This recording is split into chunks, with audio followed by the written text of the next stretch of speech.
Hello, my name is Donna Hicks, and I am the chair of the Herbert C. Kelman Seminar. Now, this seminar is co-sponsored by the Weatherhead Center for International Affairs and the Program on Negotiation at Harvard Law School. We are delighted to welcome you to our first seminar of the semester, and absolutely thrilled that Professor Joe Nye has agreed to be our first presenter. His talk is entitled, "Do Morals Matter?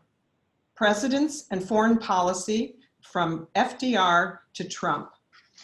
And before I introduce Professor Nye, I'd like to let you know that this talk is being recorded and we will post it on the Program on Negotiation website in just a couple of days. You've come from all over the world, and we are just honored that you have decided to spend this hour with us. After Professor Nye presents his talk for about 30 minutes, we'll open it up to questions and answer and for the rest of the session. And if you choose to ask a question, please use the Q&A function at the bottom of your screen. And if you want to just make a comment, you can put those in the chat function. I'd also like to thank Susan Hackley, the managing director at the Program on Negotiation, as well as Diane Long and Anna Chang for their help in making this seminar possible.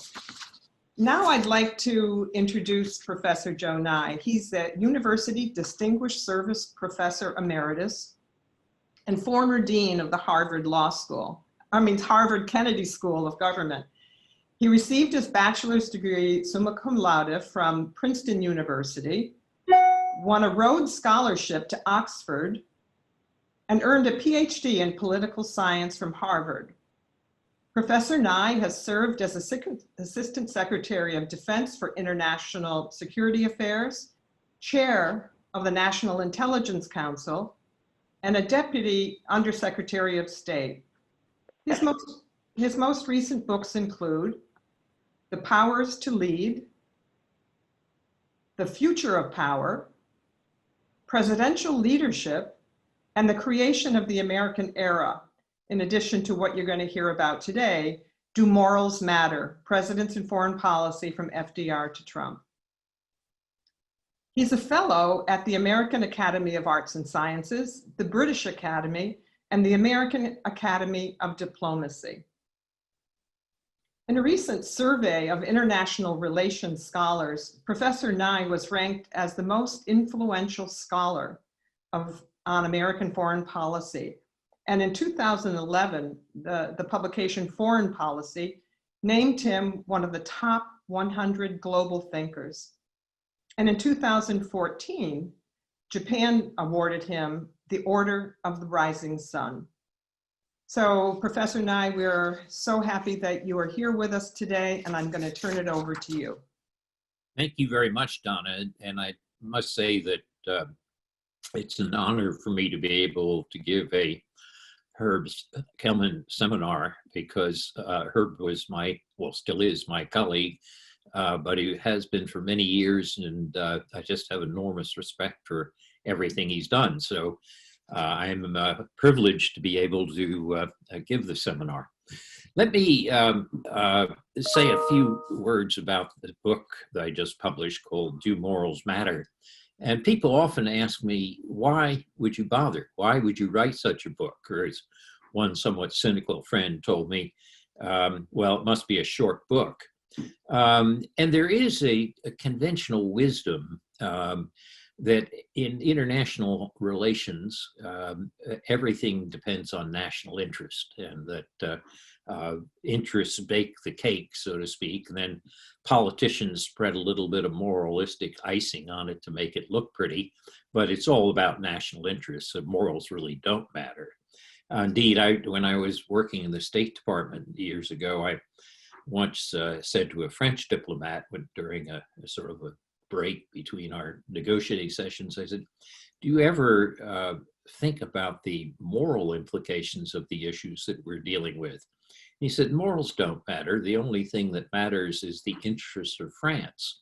I don't think he realized what a profound moral statement he had just made.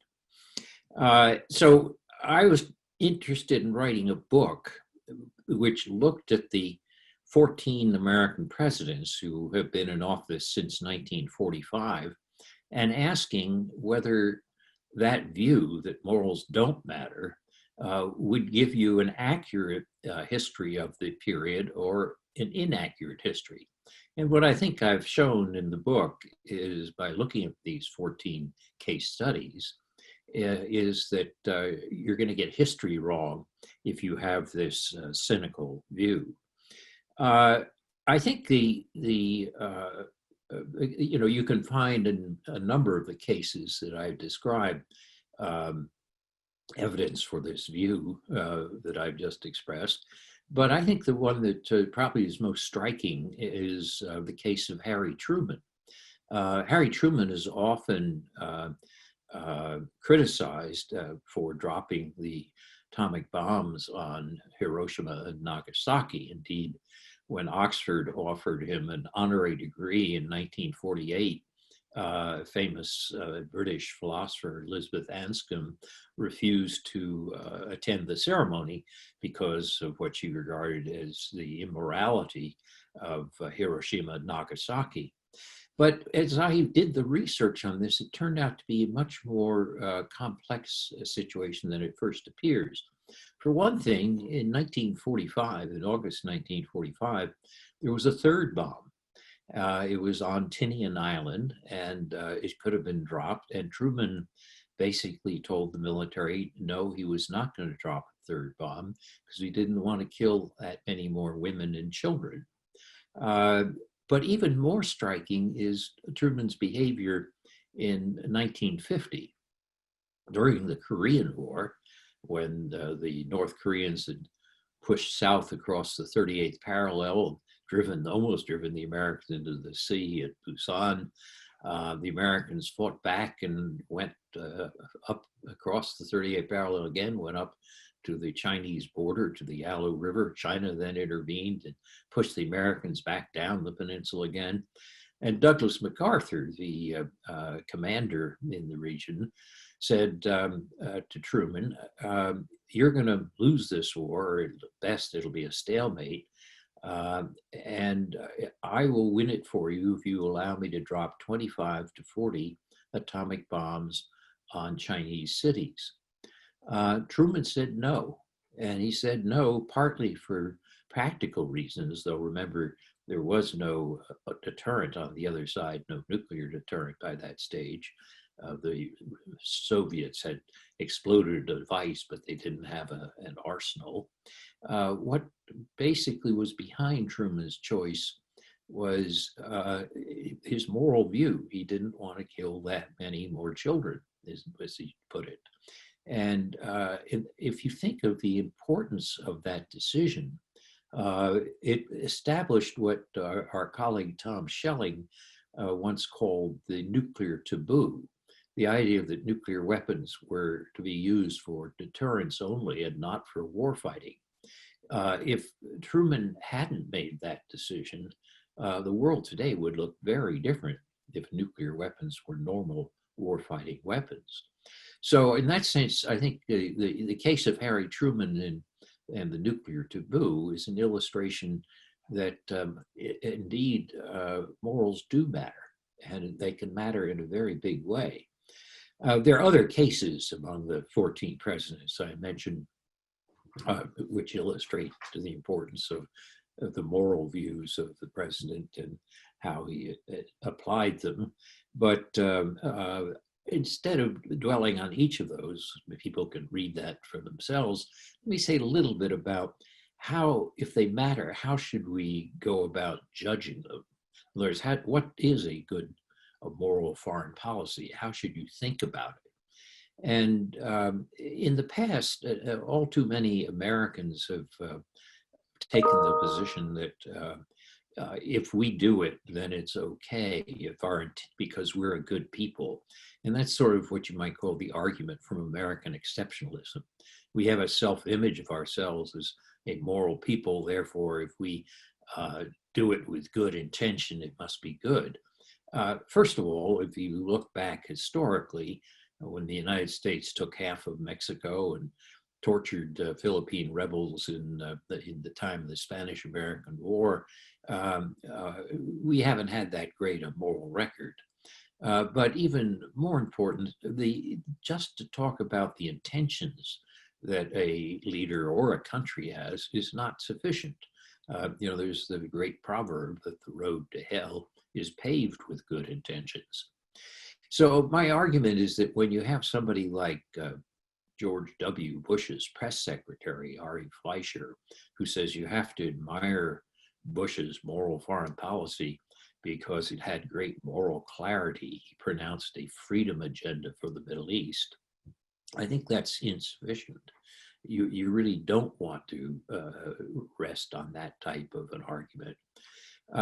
Indeed, I've sometimes used the homely example of a road accident. Imagine that your daughter is taking her examinations on a Saturday morning, but she's gone to the high school dance on Friday night, and a friend says, well, I'll pick her up and I'll bring her home promptly so she gets a good night's sleep before the exams. So he picks her up. He doesn't notice that it's rained and the road is slick, and he speeds 70 miles an hour to try to get her home early. Skids, goes off the road, and your daughter is killed. Terrible, horrible, immoral consequences. But you'd say his intentions were good. You wouldn't, however, call the whole action a moral act. You would have said, wait a minute, intentions alone aren't enough. We also have to look at the means that were chosen. The means, excessive speed on a slippery road, were dangerous and inappropriate. We also have to look at the consequences, the unintended consequences, and ask whether the friend exercised due diligence in thinking through the prospect that these unintended consequences could occur. So in that sense, we judge a moral action, whether it be this road accident or whether it be the American invasion of Iraq, along three dimensions. You have to look at the motives and intentions, the means that are chosen, and the consequences. And in that sense, I argue in the book that what we need is three-dimensional morality, 3D morality. Get away from this view that if you have good intentions or if we do it, it's good. Also get away from the view if it turns out okay, it's good. If you've used inappropriate means, turning out okay is not enough. For example, if you were trying to kill a convicted terrorist who had destroyed many lives, and you knew he was hiding in the basement of an apartment building, and if you dropped a large bomb on that building, you could kill the terrorist.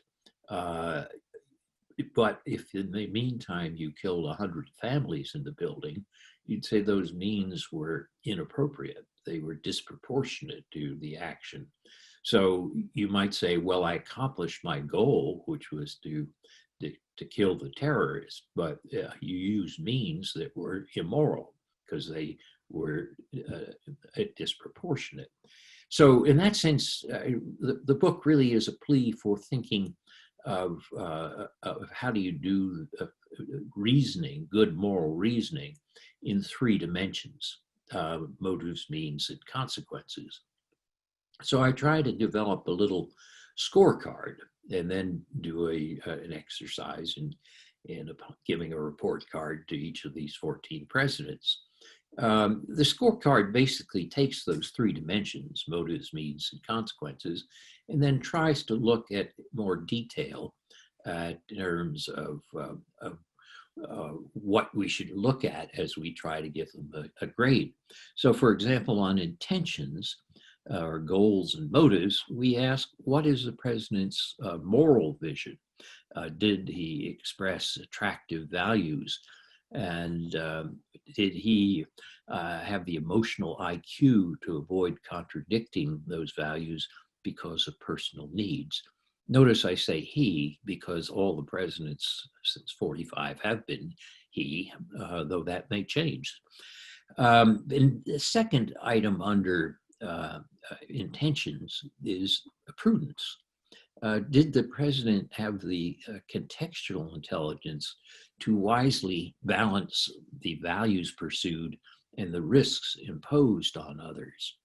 And in that sense, it's not enough just to have good intentions. You have to say, is it plausible that I can execute these intentions or carry out these intentions without having unintended consequences? And if not, then I need to exercise prudence. When we turn to the second major D of the 3D morality, the means that are used, you come to this issue of how did the president use force? Did he pay attention to necessity and discrimination in treatment of civilians and proportionality of benefits and damages?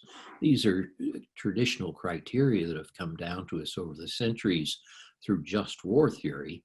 But it's interesting that they've been secularized and are now incorporated in international humanitarian law, and indeed are enshrined in the US Code of Military Justice. So how is force used in terms of judgment of means? The second issue relating to means is, was there a proper respect for liberal institutions and rights?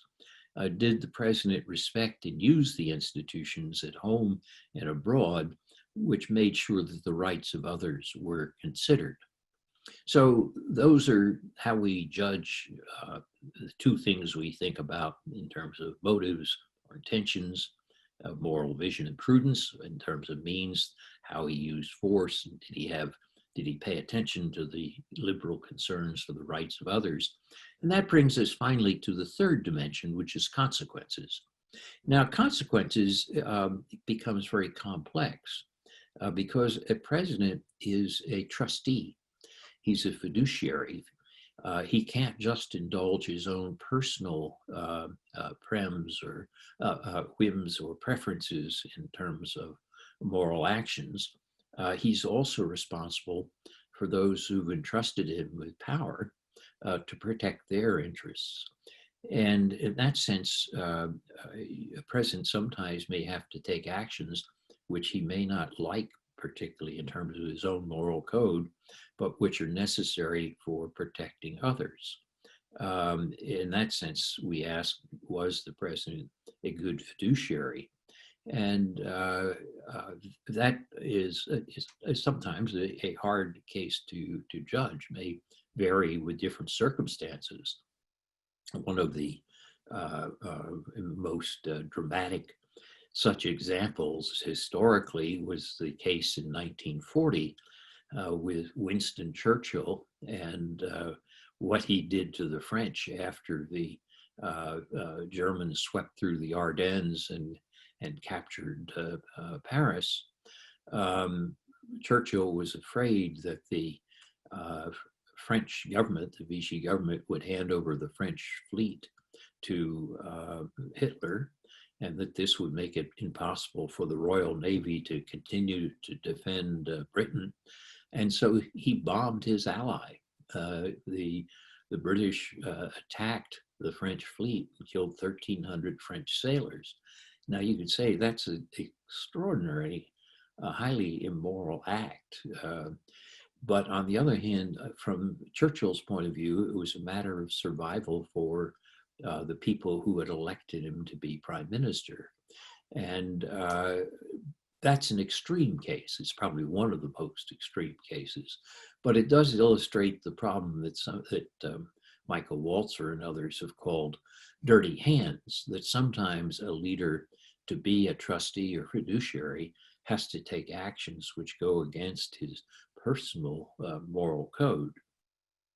So was the president a good fiduciary or trustee is one of the issues under consequences. The second is, did he pay attention to cosmopolitan concerns?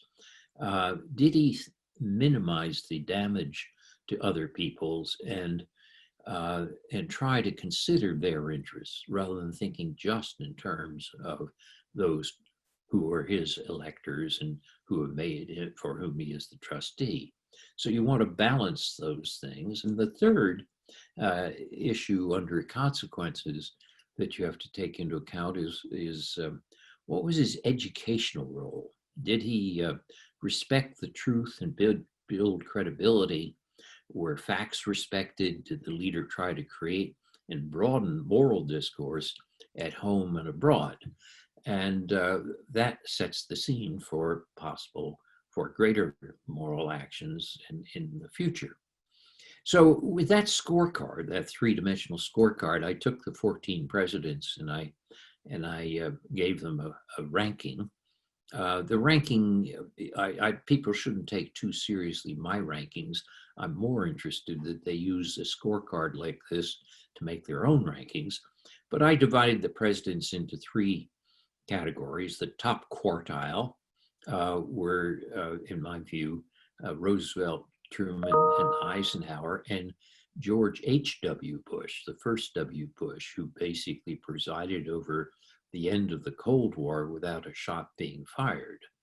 The bottom quartile in my rankings were Lyndon Johnson, who was a great domestic president, but who got us into the Vietnam War, which was a disaster.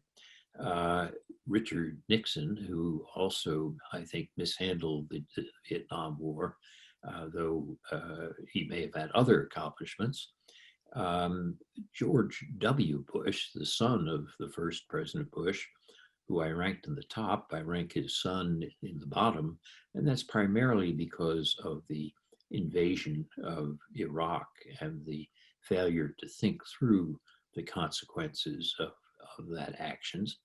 And then finally, the fourth president in the bottom rank is the current president, President Trump, though I admit that you have to assign his grade as an incomplete. If we were doing grading for a Harvard course, you'd say incomplete because not all the results have been handed in, but you might add a note from the teacher saying needs further attention.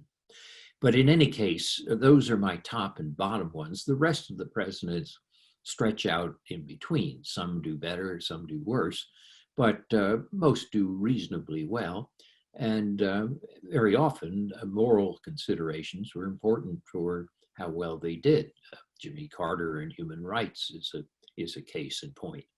So the effort in the book is to say, yes, morals matter, and to reject the cynical view that it's all national interest narrowly defined, and that there are broader sets of values which can be brought into play.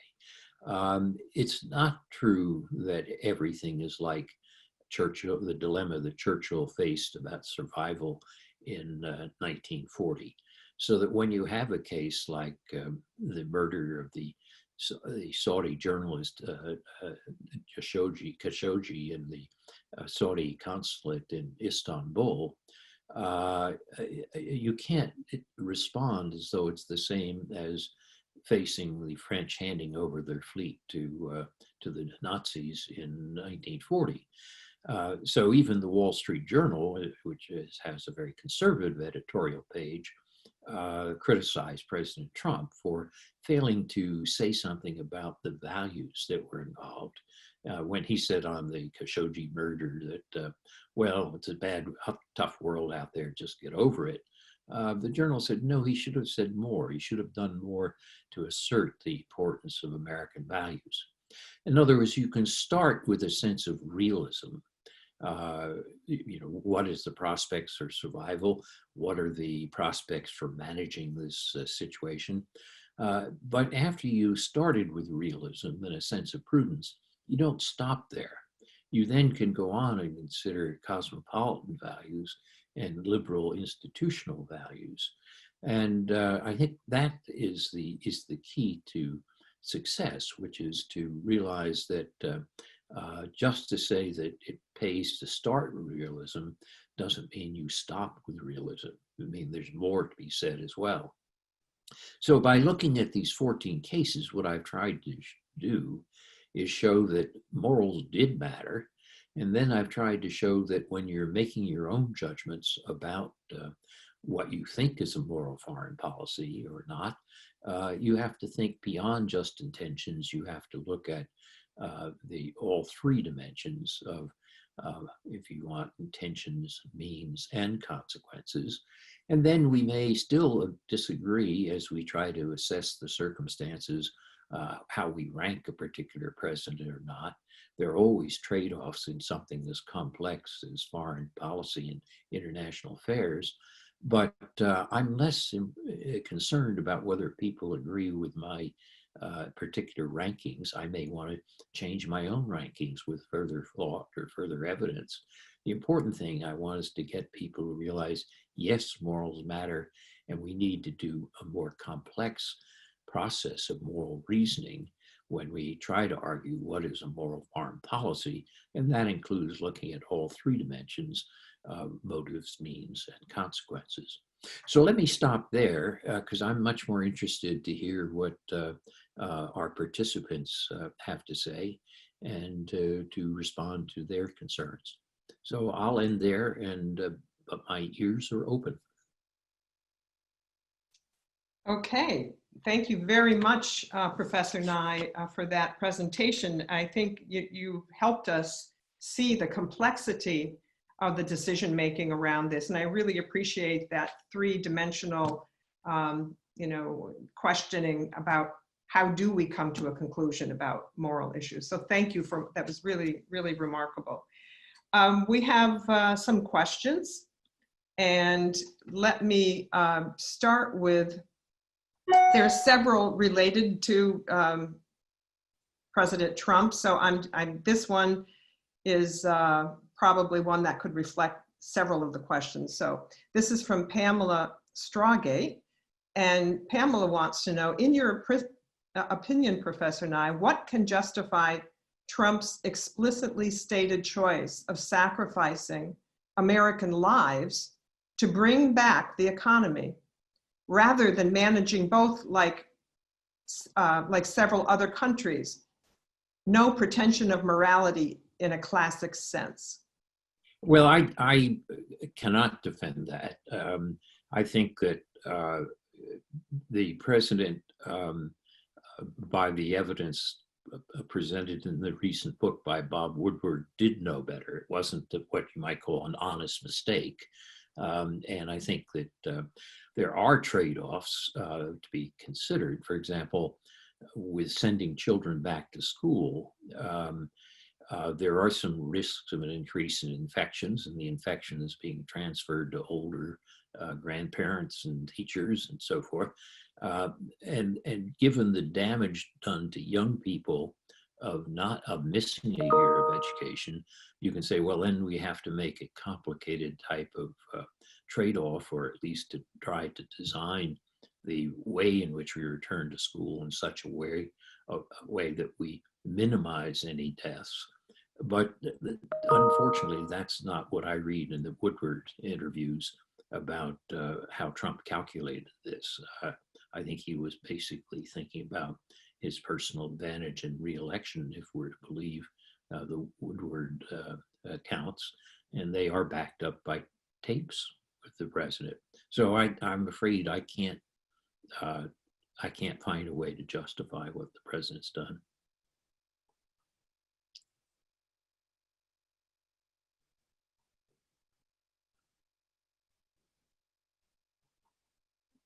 All right, so the next question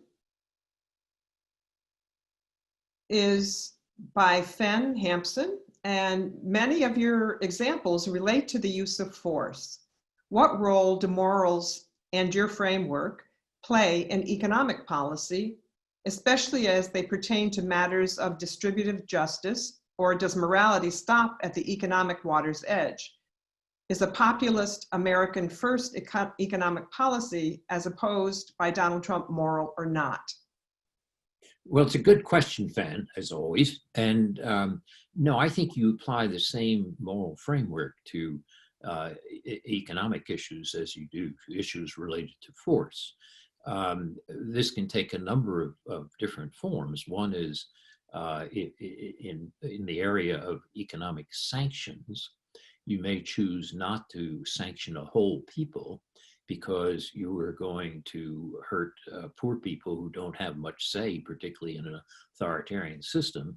But you might indeed instead target your sanctions on particular leaders or rulers so that they bear the pain of the punishment and not the general public. Another dimension is in areas of international trade, which is when you set up a framework for international trade, which allows joint gains from trade, which is what the framework of the World Trade Organization is designed to do, even though somewhat imperfectly. You can make sure that it can be win-win in circumstances. Whereas if you take a very narrow view, each transaction on its own basis, you may in fact mean I win, you lose. And that's been very much the type of approach which the Trump administration has taken.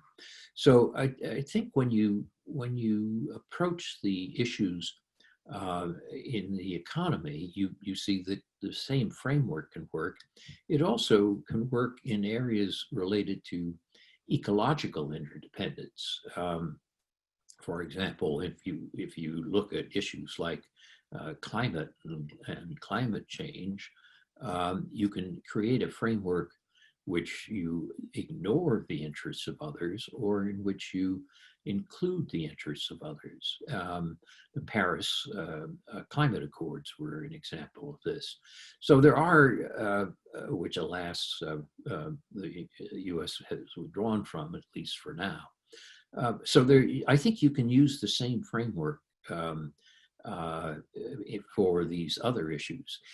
Incidentally, in my book, I point out that when Trump's advisors came to him, I think it was in 2017, urging him to stay in the Paris Climate Accords, and they pointed out that he could save lives of American citizens if he did that. And he said, no, I made a campaign promise that I would get out. That is an example of not fitting my moral framework.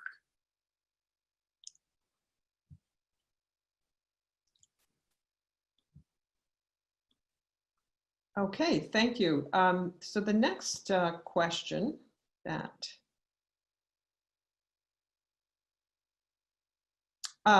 we are going to, you're going to comment on are from Juanita Bernay. And the question from Juanita is, how could we decide on something that the three perspectives, the consequences, whoops, where'd it go? Consequences, means, and intentions seem to guide us in different directions? Well, that's a great question, because all too often that's what happens in international affairs. Most foreign policy and international situations are extremely complex, so that what looks clear from one dimension, in fact, may not be for another. Take that example I gave earlier of the bombing a building to kill a terrorist. You might say, well, if I didn't kill this terrorist, I know he's planning to destroy a city. Then you say, well, but what about the women and children and the families that are living in the building when I bomb it? And then you might say, well, I can't, if I don't do something along these lines, which is a means that are disproportional to the particular situation, many more lives will be lost later. So you're trying to make judgments about consequences with utilitarian calculations. The trouble with this is it often winds up being extremely difficult to make these types of assessments. And that's why I think when you judge political leaders about whether they have taken into account unintended consequences, there are almost always unintended consequences of complex actions. You have to ask whether they practiced due diligence. Did they have the contextual intelligence to think this through and to thereby exercise prudence. To go back to my example earlier of the Iraq War, there were many papers written by the intelligence community and the State Department that warned President George W. Bush against the prospects of democratizing the Middle East by invading Iraq, but he ignored them. And the net effect was that he strengthened al-Qaeda in Iraq, which morphed into the Islamic State or ISIS, which had horrendous consequences in the longer term. So there's always this problem of how do you trade off these different dimensions, and how do you understand unintended consequences? And what we can ask is that you do due diligence, and in cases where you're uncertain, that you exercise prudence, that you don't impose high risks on others. But your question is exactly right, because if it were all neat and clear, then there would be no need to write a book about it.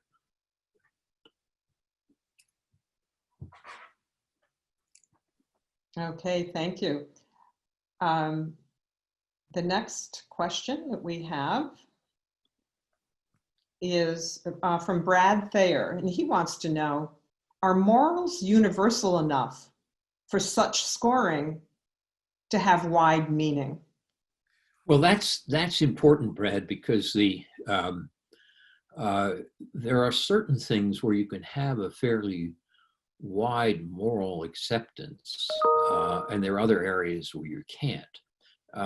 If you look at international humanitarian law, which is codified in the Geneva Protocols and so forth, countries with very different cultures, different religions, and different histories have signed on to that. And a basic premise there is you don't unnecessarily kill civilians. You do make a principle of discriminating between combatants and non-combatants. So that cuts across religions and across histories and cultures. On the other hand, if you get into some of the questions, for example, on gender preference or gender identification, where you'll see great differences between, let's say, definitions in Saudi Arabia than you'll see in Denmark, then it's probably much harder to say that you'll have a broad global or universal acceptance of a particular norm. And I think we can express our values and should express our values, but in a case of killing women and children, we should expect others to have the same view. If it's some of the other questions, we have to be realistic that other cultures have different valuations of normative issues.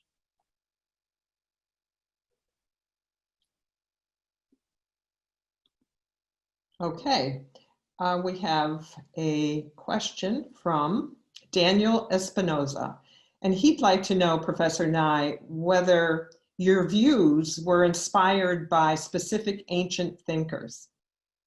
Well, yes, in a sense, it depends how ancient you are, but I have been strongly influenced by just war theory, which is often traced back to Augustine in the third and fourth century, and which has created a framework which you could say is implicit in the framework I'm using, which is that in just war theory, you have to have right intent, you have to have a limitation on the means, and you have to have a reasonable prospect of success. Well, that comes out to be a little bit like my motives, means, and consequences, though I think I've developed them in a somewhat more detailed way.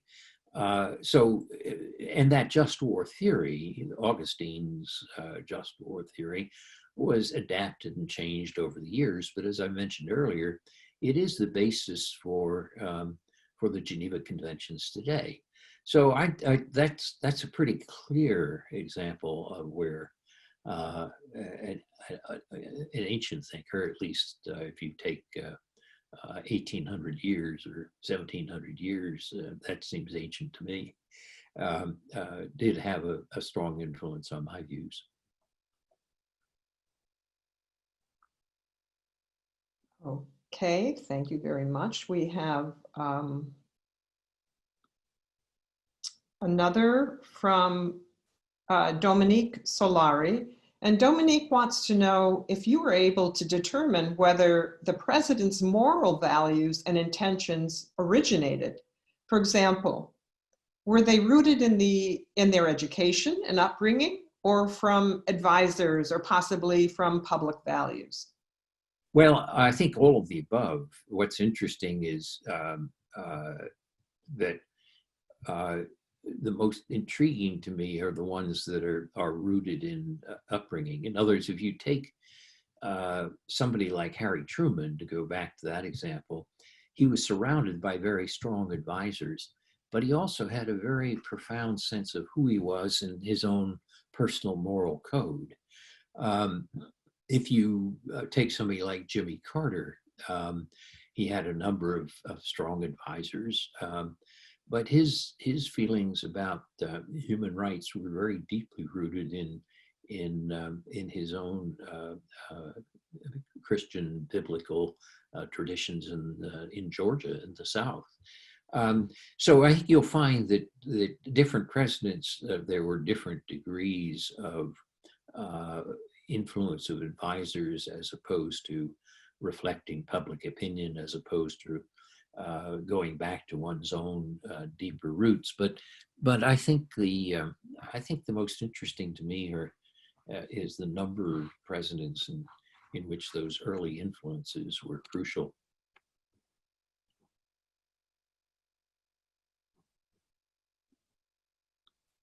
Oh, okay. Another question is from Linda Kabulian. And Linda wants to know if you could please more fully define what you mean by cosmopolitan values. Well, great question, Linda. And I use it as sort of a catch-all to avoid this view that we're only interested in those who are of our same nationality. In the 2016 campaign, President Trump's advisor, Steve Bannon, made a distinction between what he called rootless cosmopolitans who thought all people were equal and true Americans who are nationalists. And that's just not who we are or how humans behave. Humans are capable of having multiple loyalties at the same time, with different moral obligations arising from these different loyalties. Often they're arranged in something like concentric circles. But the argument that we're either nationalists or cosmopolitans, it just doesn't fit. It's a complex situation.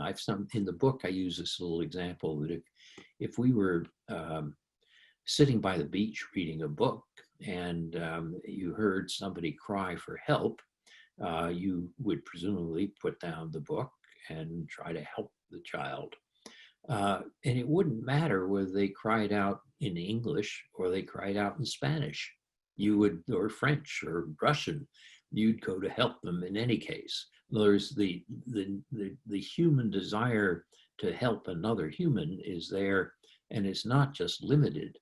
On the other hand, if you were in the same situation and there were two voices crying out for help, but one of them was your own child, you would probably go to your own child, because the parental relationship was creating additional moral obligations. And in that sense, what we are as a world is, yes, all humans are equal in one sense, but we are divided into nations, and we do have certain those collectivities of nations create additional moral obligations, just like the parental relationship does. But it's not all or nothing. There are cases where you will help somebody who is not in your family, or who is not of your nationality. And that means that there is a cosmopolitan community that most of us share in. It may be a weaker concentric circle than the circle of family or the circle of national identity, but it's still there. And so the people like Bannon, who said you're either a rootless cosmopolitan or you're a good American nationalist, are just not describing who humans are. And I think that that oversimplification of complexity is what I'm trying to push back against. I'm not saying that we treat everyone exactly the same as though there are no nations. There are. But I'm saying that we constantly find ourselves worrying and concerned about human beings who are not our fellow co-nationals. And that's fortunately what we are as human beings. All right, thank you. Another question. This is from Camilla Novak, and she said, amazing talk, Professor Nye. Would you rescore Trump in the light of brokering peace between Israel and the UAE and Bahrain? Thank you. Well, I'd give him on his scorecard, I'd give him a plus on that. I think it's still far from clear how this is going to work out. I should defer to Herb Kelman, who is the namesake for these lectures, to make a judgment on that. He's a much better expert on the Middle East than I am. But I think the extent to which you try to move things forward in terms of Arab-Israeli relations and to press Netanyahu against annexation of the settlements, which leaves open the prospect for negotiation between Palestinians and Israelis. To me, that's a plus. I know may be wrong, but that's how it looks to me. And so in my scorecard for him, I'd put that on the side of the ledger, which is a plus. But unfortunately, there are more things that are on the minus side of the ledger at this point.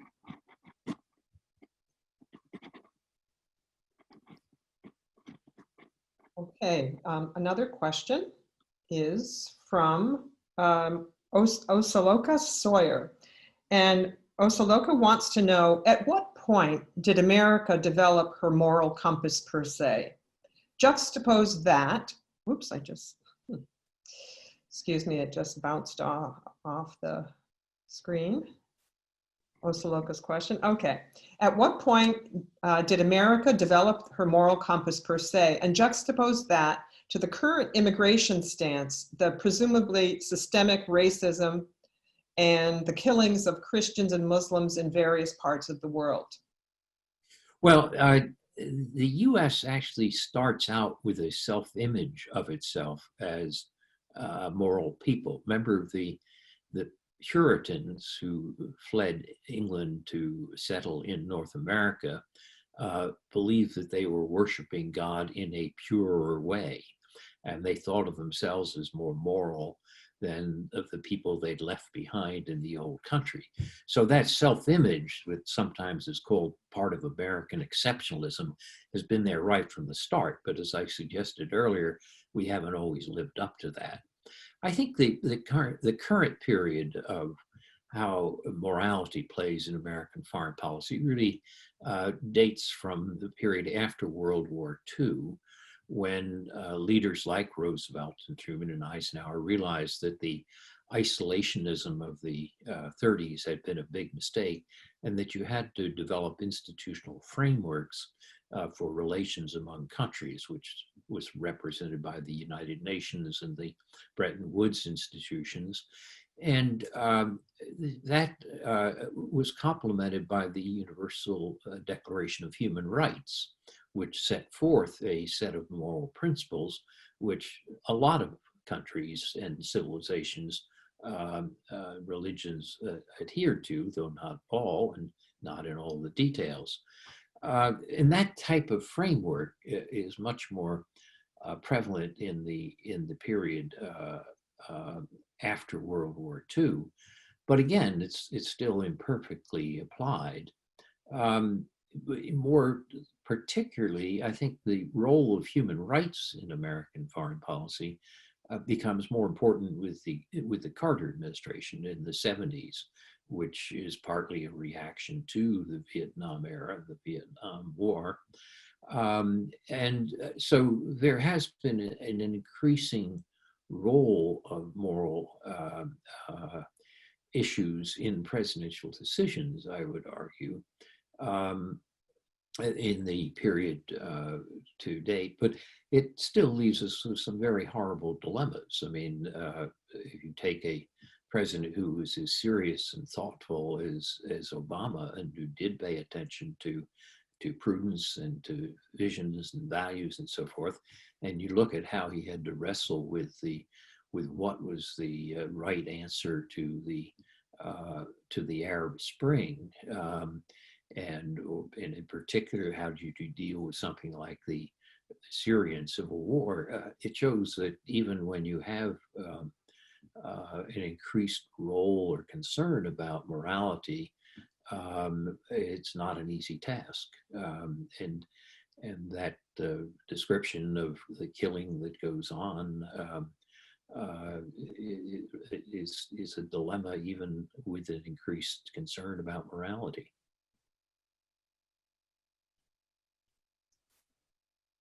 Okay. Another question. This one is from Albert Young.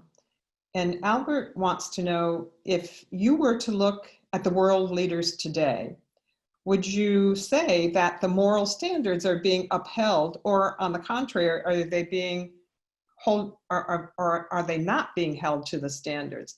I think in particular at the migrant crisis in Europe and the COVID crisis. Well, I think, again, there's a lot of variation by different countries. I think if you look at the actions that Putin has taken in Russia, or if you look at Xi Jinping's treatment of Uyghurs in Xinjiang, those are basically, I think, declined in moral standards compared to, let's say, 20 years ago for both countries. I think, unfortunately, that President Trump reflects a decline in American application of morality. Of the 14 presidents that I have a little vignette for each of them in the book, a little case study, Trump is probably the least interested in morality, the most amoral, if not immoral, of the 14 presidents. So that's a decline. As for Europe, I think the problem of migrants is a long-standing one, and it's going to continue to be difficult.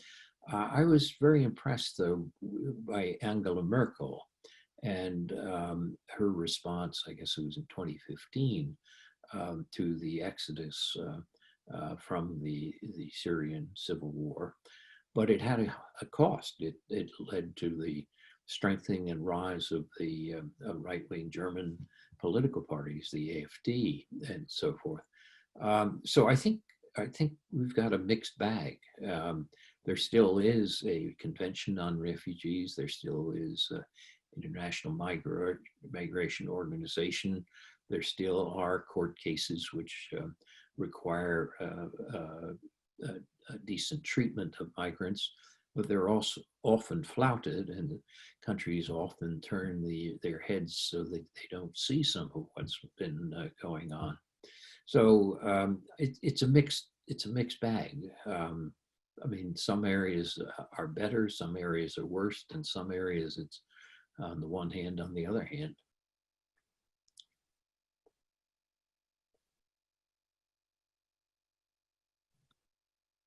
All right, our next question is from Cabell Williams. We know that the leader of North Korea is conducting human rights violations on a daily basis, yet we do nothing about it. Are not the moral leaders of the free world is it their moral duty to be bound to take action to stop these atrocities? Well, yes, but what are the actions? I mean, in terms of North Korea, where Kim Jong-un is a dictator, it's hard to see what we can do. I mean, we have applied sanctions, but it's hard to see what more sanctions we can apply. And if you ask, when you have limited power with your sanctions, do you want to apply it to trying to change Kim Jong-un's human rights policy, or to try to change his nuclear weapons policy? And if you have limited capital, you may not be able to accomplish both. But even more important is the country with the most influence is China. And China doesn't share all our views about human rights or human rights in North Korea. So yes, you could say we should do more about North Korean violations of human rights. We have an office in the State Department that is responsible for that, but it's not clear what you can do, what more you can do. So I think my answer to that's got to be yes, but.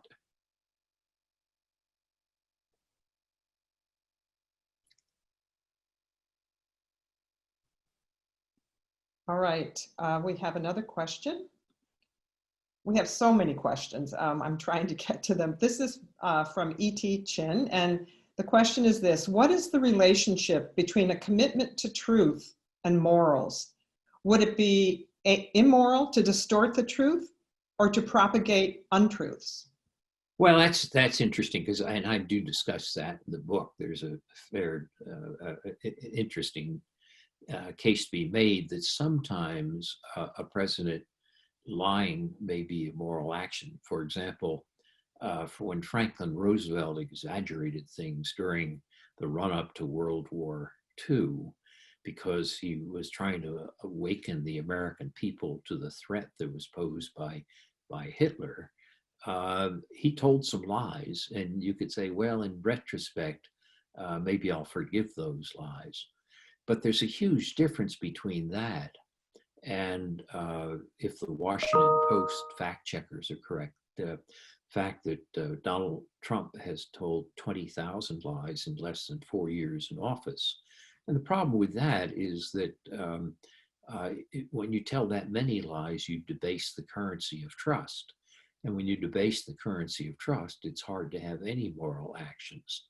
So yes, sometimes a lie may turn out to be justifiable, but not to the extent that we're seeing it in the current circumstances.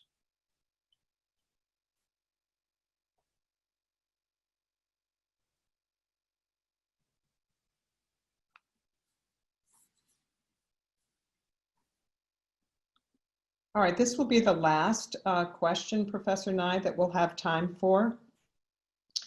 And let's see.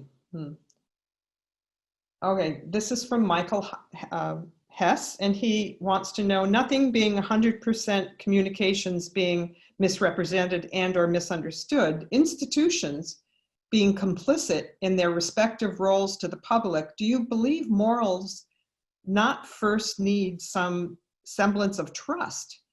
Taking the complicity of American cities' governance, how would you see morals imparted within the terroristic movements, an example of clashing cultures as well? Well, I think the trust is essential for morality, and that's why I mentioned in the answer to the last question that when you tell too many lies or mislead people too often, you debase the currency of trust. And that when there's no currency of trust, it's very hard to then have the kind of reciprocity or generosity that goes into more moral positions. And I think institutions can play an important role in the sense that when you have successful, well-functioning institutions, they can help develop trust. They can help produce what Robert Axelrod once called the long shadow of the future. Knowing that you and I are going to be working together time and time again, we may decide that reciprocity rather than cheating is the best way for us to both do better. So I think trust is crucial. I think institutions can be a crucial play a crucial role in the generation of trust. Well, Professor Nye, this was such a wonderful presentation, and thank you for sharing your insights with us and wisdom. And I don't know how to thank you enough. Thank you anyway. Thank you very much. Thank you very much. And also thanks to Herb Kelman for such a good example that he set. Yes, he's our hero for sure. Thank you. Thank you all. Bye. Bye-bye.